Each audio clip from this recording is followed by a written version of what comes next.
జై హో.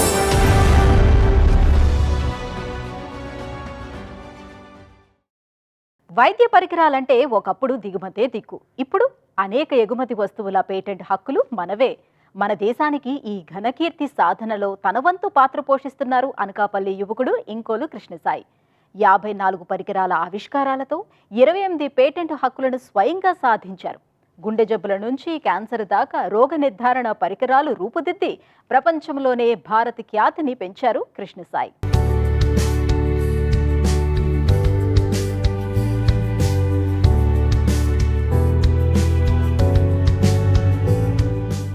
అనకాపల్లిలో మిఠాయి వ్యాపారి కుమారుడు అతడు. ఈ దేశానికే పెద్ద తీపి కబురు తెచ్చారు. మెడిటెక్ రంగంలో అగ్రదేశాల ఆధిపత్యాన్ని బద్దలు కొట్టి అహాన్ని దించారు.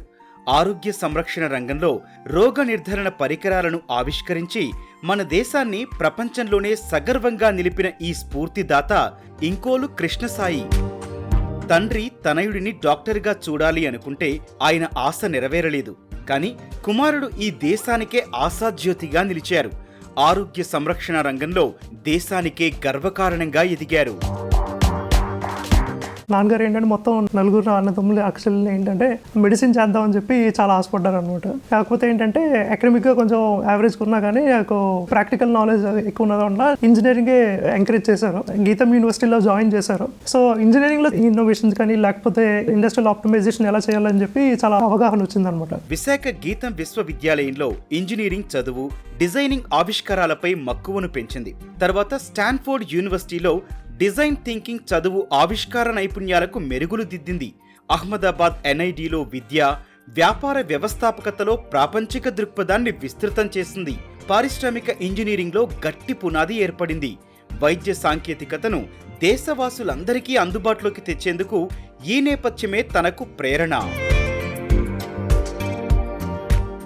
ఇండస్ట్రియల్ ఇంజనీరింగ్ కంప్లీట్ చేసిన తర్వాత షూ ఫర్ బ్లైండ్ పీపుల్ అనే ఇన్నోవేషన్ని మనం ముందుకెలా తీసుకెళ్లాలని ఆలోచించడం టైంలోని ఒక కాంపిటీషన్కి అప్లై చేశాను అనమాట. అదేంటంటే గవర్నమెంట్ ఆఫ్ ఇండియా ఆర్గనైజ్ చేసిన ఇండియా ఇన్నోవేషన్ గ్రోత్ ప్రోగ్రామ్ అని చెప్పి ఒక కాంపిటీషన్లోని టాప్ 10 ఇండియన్ ఇన్నోవేటర్స్ని సెలెక్ట్ చేశారనమాట. దాంతోపాటు డిజైన్ థింకింగ్ అని చెప్పి ఒక ప్రోగ్రామ్ కూడా అటెండ్ అవ్వడం జరిగింది అనమాట. ఇండియాలో ఉన్న 3-4 ఆర్గనైజేషన్స్లో, బ్లైండ్ పీపుల్ అసోసియేషన్లోని, తర్వాత డెహ్రాడూన్లోని, ఇలాంటి ఆర్గనైజేషన్స్లోని మన ప్రొడక్షన్ అయిన షూ సక్సెస్ఫుల్గా రన్ చేశాం అనమాట. ఒకనాడు వైద్య పరికరాల తయారీ అనే మాటే లేదు. దిగుమతి కోసం ప్రపంచ దేశాల దిశగా చూడాల్సిన దుస్థితి ఉండేది. మరి ఇప్పుడు మన దేశం ఈ పరికరాలను సగర్వంగా ఎగుమతి చేసే స్థాయికి ఎదిగింది. ఇండిక్యూ మెడిటెక్ పరికరాల ఆవిష్కరణలతో మన దేశమే అమెరికా లాంటి దేశాలకు ఎగుమతి చేస్తోందంటే అది కృష్ణసాయి నెలకొల్పిన ఇండిక్యూ ప్రొడక్ట్ డిజైన్ స్టూడియో చలవే. ఆయన ఇండిక్యూ న్యూరో సర్జరీ నుంచి కార్డియాలజీ వరకు 18 విభాగాల్లో పరికరాల కొరతను తీరుస్తోంది. దీన్ని ట్రిస్మస్ డివైస్ అంటారనమాట. బేసిక్గా ఇప్పుడు మనకి పోస్ట్ ఆపరేట్ క్యాన్సర్ అని చెప్పాను కదా, సో వాళ్ళు ఏంటంటే మౌత్ ఎక్సర్సైజ్ చేయాల్సి వస్తుంది ఎవ్రీడే. సో ఈ ఇన్స్ట్రుమెంట్ ఏం చేస్తుంది అంటే సింపుల్గా మనకి ఇలాంటి 2 ప్లేట్స్ ఉంటాయి, చాలా హ్యూమెన్గా సెన్సిటివ్గా డిజైన్ చేయబడింది. సో ఏమవుతుంది అంటే ఇప్పుడు ఈ క్లిప్స్ అనేవి మౌత్లో ఇన్సర్ట్ చేసుకుంటే అది ఆటోమేటిక్ ఇదే ఓపెన్ అయ్యి క్లోజ్ అవుతుంది అనమాట. ఇది జా ఎక్సర్సైజింగ్ యూటిలిటీ. ఇందులో ఉన్న హార్డ్వేర్ సిస్టమ్స్ ఎలా ఉంటాయి, దీని ప్రోగ్రామింగ్, తర్వాత దీని మొత్తం ఇండస్ట్రియల్ డిజైన్, ఇవన్నీ మనం చేస్తాం అనమాట. సో అది ఈ సింపుల్ ప్రోడక్ట్. ఈ ఆవిష్కారాలు ఆయన నైపుణ్యాన్ని, సమాజంపై సానుభూతిని ప్రతిబింబిస్తున్నాయి. అంధుల కోసం రూపొందించిన టాపర్చ్ సెన్సర్స్ తో పనిచేసే స్మార్ట్ షూ, రోబోటిక్ చెయ్యి ధర 30,000 రూపాయలే.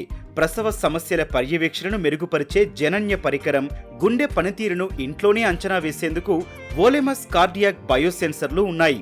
ఆయన ఆవిష్కారాలు దేశ ఆరోగ్య సంరక్షణ రంగంలో విప్లవాత్మక మార్పులు తెచ్చాయి. ఒక ఆస్తమా పేషెంట్ కానీ లేకపోతే క్రోనిక్ పల్మరీ పేషెంట్ కానీ ఉంటే ఫ్రీక్వెంట్గా వాళ్ళు ఏంచి హాస్పిటల్కి వెళ్ళి డయాగ్నోస్టిక్స్ చేసుకుని రెగ్యులర్గా యూజ్ చేయాల్సి వస్తుంది అనమాట. ఓవర్ అయిందా లేకపోతే అండర్ కన్సెప్షన్ అయిందో తెలియదు అనమాట. సో ఇలాంటి కాంప్లికేషన్ ఎప్పుడు వస్తుందంటే వాళ్ళకి ఎంత డ్రగ్ కన్సెప్షన్ చేసుకోవాలో తెలియకపోవచ్చు. సో డాక్టర్ ఏం చేశారంటే ఎందుకు ఉన్న డయాగ్నోస్టిక్ ఎక్విప్మెంట్ పేషెంట్కి ఇస్తే తనే ఎగ్జామిన్ చేసుకొని under the supervision of a doctor can come up with drug optimization అని చెప్పేది ఇన్స్ట్రుమెంట్ అనమాట. పరిశోధనలు, క్లినికల్ ట్రయల్స్ ఒక సాగర మథనం లాంటివే. వైద్య పరికరాల ఆవిష్కరణల్లో ఎన్నో సాధక బాధకాలున్నాయి. అయితే విశాఖలో మన దేశానికే గర్వకారణమైన మెడిటెక్ జోన్ భాగస్వామ్యంతో అత్యాధునిక వనరులందాయి. ఇండిక్యూ ప్రొడక్ట్ డిజైన్ స్టూడియో నవీన ఆవిష్కారాలు రోగ నిర్ధారణ పరికరాల వ్యయాన్ని 90% తగ్గించాయి. తద్వారా లక్షలాది మందికి ఆరోగ్య సంరక్షణ అందుబాటులోకొచ్చింది. కృష్ణసాయికి 36 పేటెంట్లు లభించాయి. ఒక ఫేజ్ ఆఫ్ లైఫ్లోని ఛాలెంజెస్ ఎదుర్కొన్నాను అనమాట. షూ ఫర్ బ్లైండ్ పీపుల్ అనేది ఒక సస్టైనబుల్ మోడల్ అవ్వలేదు. క్రిటికల్ డెసిషన్ తీసుకోవాల్సి వచ్చింది. అదేంటంటే మనకి ఆ shoe for blind people project continuation లేకపోతే సస్టైనబుల్గా అవ్వడానికి లైక్ మోనిటరీ డిఫికల్టీస్ కూడా వచ్చారనమాట. సో దాని తర్వాత ఎవెన్చువల్గా ఒక 3 సంవత్సరాలు 4 సంవత్సరాల ఎక్స్పీరియన్స్ బట్టి ఐఎన్డిక్ ఇన్నోవేషన్ డిజైన్ కోషన్ అనే ఆర్గనైజేషన్ 2018లో స్టార్ట్ చేశాం. లాభాపేక్ష లేకుండా సామాజిక హితం కోసం పనిచేస్తున్న కృష్ణసాయి కృషిని గుర్తిస్తూ ఎన్నో పురస్కారాలు లభించాయి. వీటిలో ప్రెసిడెంట్ అవార్డు, ఎంఎస్ఎంఈ పురస్కారం ఉన్నాయి. ఆయన దేశంలో 10 మంది అగ్రశ్రేణి సాంకేతిక ఆవిష్కరణలో ఒకరుగా గుర్తింపు పొందారు. ఫీడ్బ్యాక్ సిస్టమ్ కోసం ఏంటంటే కొన్ని హాస్పిటల్ ఆర్గనైజేషన్తో మనం ఎన్డీక్యూ కొలాబరేట్ అయి ఉన్నది. గీతం యూనివర్సిటీ కానీ లేకపోతే Moopens medical college, Mahatma Gandhi cancer hospital కానీ రీసెర్చ్ అసోసియేటెడ్ యాక్టివిటీస్ కోసం ఏంటంటే ఐఐటి బాంబే అని చెప్పి, తర్వాత ఇండియన్ నేవీతో కొన్ని ప్రొడక్ట్స్ చేసాం కెనడాలోని, తర్వాత ఈ ఫిన్లాండ్ బేస్డ్ కంపెనీస్ కానీ మెడికల్ టెక్నాలజీస్ అనేది ఎక్స్పోర్ట్ చేయడం జరిగిందన్నమాట. కృష్ణసాయి ఆశయ పరిమళం ఆరోగ్య సంరక్షణకే పరిమితం కాలేదు, సేద్య రంగాన్ని తాకనుంది. ఆయన ఏఐ, ఐఓటీ సాయంతో సేద్యంలో రైతుల సాధికారతకు కృషి చేస్తున్నారు. ఆరోగ్య సంరక్షణ పరికరాలతో పరిష్కారాలను ప్రపంచ దేశాలతో పంచుకోవాలన్నది కృష్ణసాయి ఆకాంక్ష. అలనాటి అనకాపల్లి బాలుడు నవయువకుడిగా ఎదిగి విశాఖలో జీవన పయనానికి బాట వేసుకున్నారు. సామాజిక పారిశ్రామికవేత్తగా మారి టెక్నాలజీ మన జీవితాలను ఎలా ప్రభావితం చేయగలదో నిరూపిస్తున్నారు.